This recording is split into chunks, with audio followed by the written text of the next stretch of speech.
The first half of 2025 has been anything but quiet.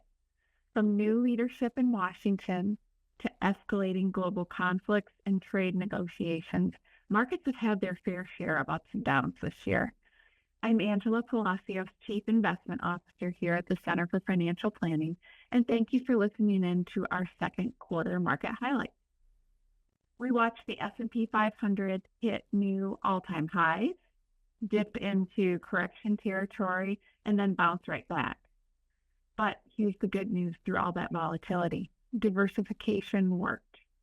A balanced portfolio returned almost 6.7%, outperforming even the S&P 500 6.2% year to date through the end of the quarter.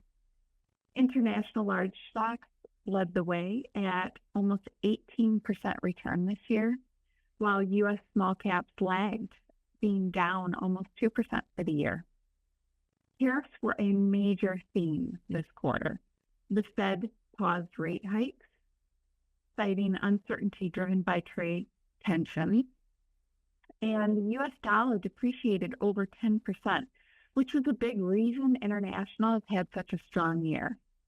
And with the 90-day negotiation deadline looming as we speak, we're likely to see more volatility.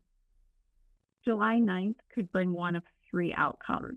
One, kind of a quiet extension.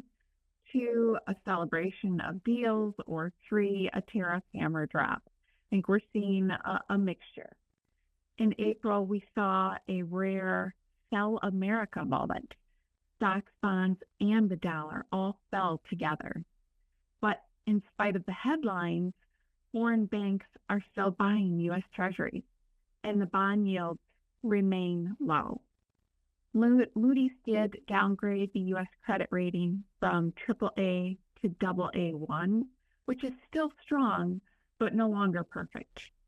Meanwhile, the consumer is alive and well. Travel, dining, and hotel bookings remain strong, real-time signs of economic resilience. Geopolitical tensions in the Middle East pushed oil prices and gold prices higher throughout the quarter, but historically markets tend to recover from these shocks quickly when they happen. So how are we trading this? One, we're taking profits from volatile assets as markets climb.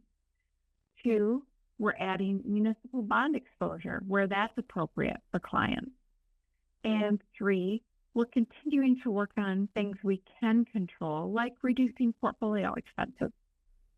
As we head into the second half of the year, we're staying focused on data, not just headlines.